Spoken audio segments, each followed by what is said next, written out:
Hello, welcome back to another video where we look at some interviews in the press of, obviously, interviews with Naoki Yoshida, the producer and director of Final Fantasy XIV, with various outlets. It is press season, so we have lots of lovely things on the internet to read through, lots of questions being asked to the man himself, and hopefully we can get some juicy details out of it. Of course, like any of these videos, the top link in the description will be to the actual article. In this case, we're looking at Fanbyte's article today, an interview. Obviously, the author is Michael Hingham, posted on October the 5th. So yesterday, 2 days ago at the time of recording. This one is quite an interesting one, so sit tight as we read through this. Go give it some love, though. Go give it some views and clicks and all the rest of it. But I don't understand, and we'll read through this. So this is all related to 6.2 as well as Final Fantasy XIV's future. The first question is talking about the post-Hydaelyn world and the storyline going forward, so obviously potential spoilers, but Naoki Yoshida doesn't really usually spoil things or give too big a hints, so it's really about the current storyline if you haven't caught up with that. Yoshi P says, given that we're embarking on a new adventure this time, I was most careful about not losing momentum. Yoshida replied when I asked him about how the development team is handling expectations for 14's next era. He followed up and said, Endwalker provided closure for everyone's exhilaration, which was precisely why it was important to stoke the fire for the next thrill. A build-up of excitement, feeling the thrill, embarking on an adventure into the unknown. I believe these are what players are looking for, so I want to be mindful of those expectations, end quote.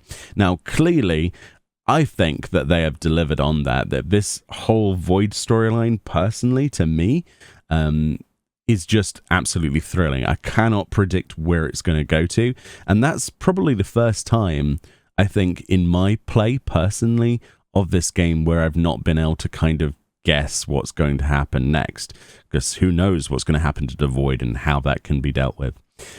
So they continue. That thrill that Yoshida mentions is due in large part to the story that 14 tells.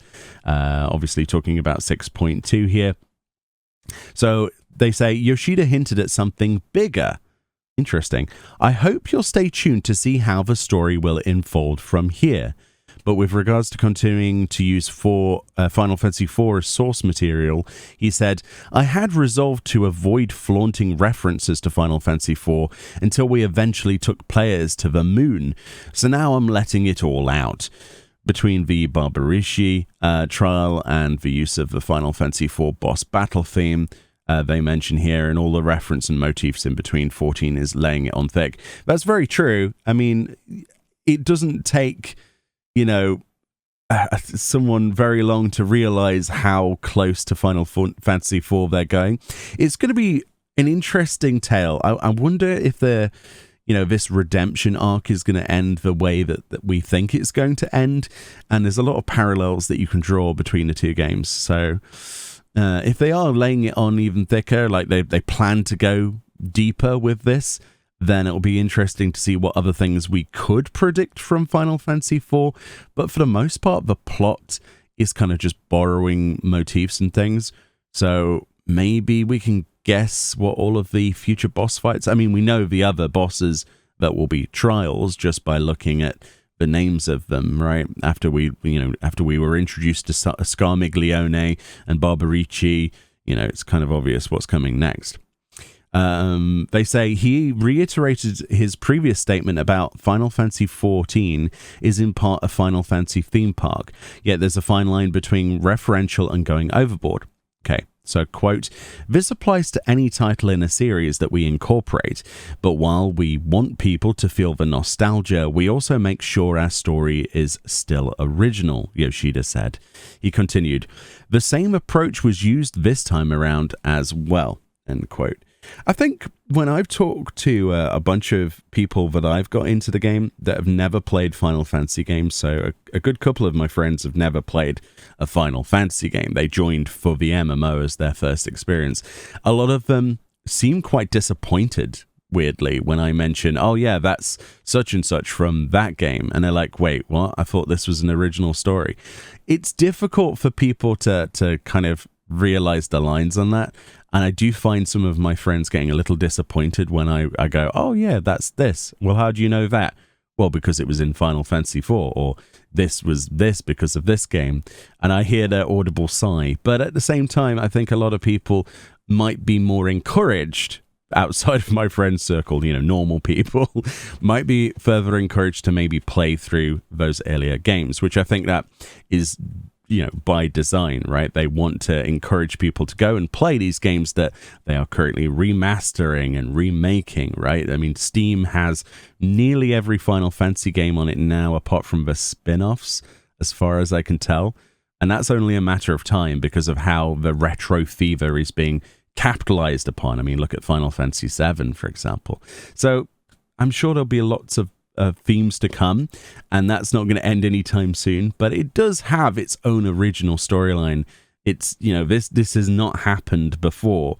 It's just it's borrowing from different bits as influences, and I think that makes, round the storyline and tick both boxes for new players and old of the Final Fantasy series. So yeah, I think they're doing a great job personally. So they continue, much of what makes 14 so enjoyable are the small things, something I could totally agree on, by the way.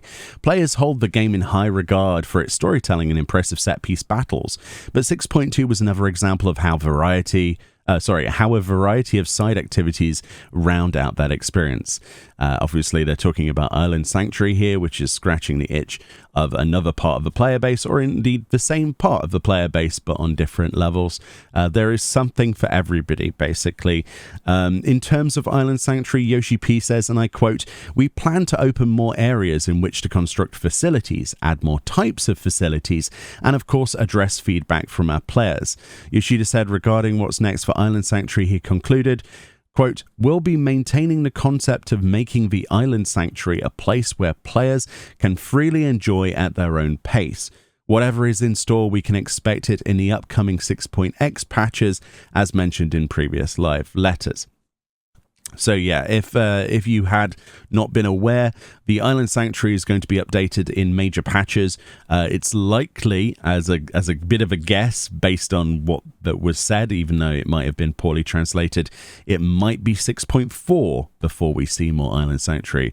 I'm hoping it'll be closer to 6.3. But we'll have to wait and see what happens with that. We can expect probably minor changes based on feedback, but the major stuff's going to be in the big rounded patches. Remember, 6.25 should be coming out later this month, so or even the earliest of the next month. But they seem to think here that it's earlier. Earlier than that and later in October, which is all the hype. We should get a date for that actually on the live letter, which will be tomorrow, I believe. So yeah, very exciting. So talking about the relic weapons in 6.25, Yoshi P says, "The plans I've announced so far, including accommodating solo playstyles and offering new types of content, are the entirety of the challenges we're currently pushing forward with." Yoshida said in reply to a question about the most pressing matters they face and if there are concerns about shaking up the current formula. Yeah, well, I don't think they're going to shake up the formula personally until they've fulfilled what they set out to originally. Big changes usually come in expansions, don't they? And which they talk about next with 7.0. This is good because I was thinking that it's strange that not many people have asked about the 7.0 graphical updates, or maybe they've been told that they can't really talk about it, but we actually have the question about it here. And Yoshi P says, "Naturally, the graphical update isn't the only challenge we're undertaking. We're also working on future-proofing with significant server expansions, as well as investing in infrastructure and other aspects," end quote. They say Yoshida mentioned, quote, "Outside of that, well, I suppose that depends on what sort of ideas we have for the patch 7.x series. I know I'm already racking my brain over it," he laughs. He typed out, probably giggling to himself, they say. I mean, it's very unlikely they're going to spill any beans about the graphical updates until there's more definable things. Imagine if they said something and then people take anything that the man says as concrete, including myself, right? I mean, we quote quite regularly, previous live letters. Oh, well, Yoshi P said this then. There's a reason why nothing is said, even if it's the most minor confirmation of something. I am reminded by seeing the visuals on screen now of how good that Makote model looks, by the way. Like, it's night and day. I cannot wait for that. But yes, the graphical update is just one of those many bricks that make that big wall of content. But yeah, nice little chat that Fanbyte had. Not a terribly large amount of details to come out from it, but it's always nice to see what's in the mind of Yoshi P and how he's feeling about content. But the takeaway moments from this are that they're planning ahead, and the big thing about the storyline in the rest of this expansion is that there are even bigger twists and turns to come from this. Now, I don't know about you, but my speculation is just off the charts. I have no idea what to expect, and I'm very, very much anticipating more of it because of that. I think, the fact I know very little about the source material now, the better, right? It was so easy to predict before it could be argued. So, very exciting stuff. Thank you so much to Fanbyte for obviously putting this in public domain, and obviously Michael Hingham. Obviously give them a love. You can access their socials, Twitter, Facebook, and you can copy links, share it to your friends, and link will be in the description. Much love. Enjoy the rest of your day. Let me know what you thought and what you think about 6.2 and the future of the 6.2 and 6.x storyline. And I'll see you all next time. Bye-bye.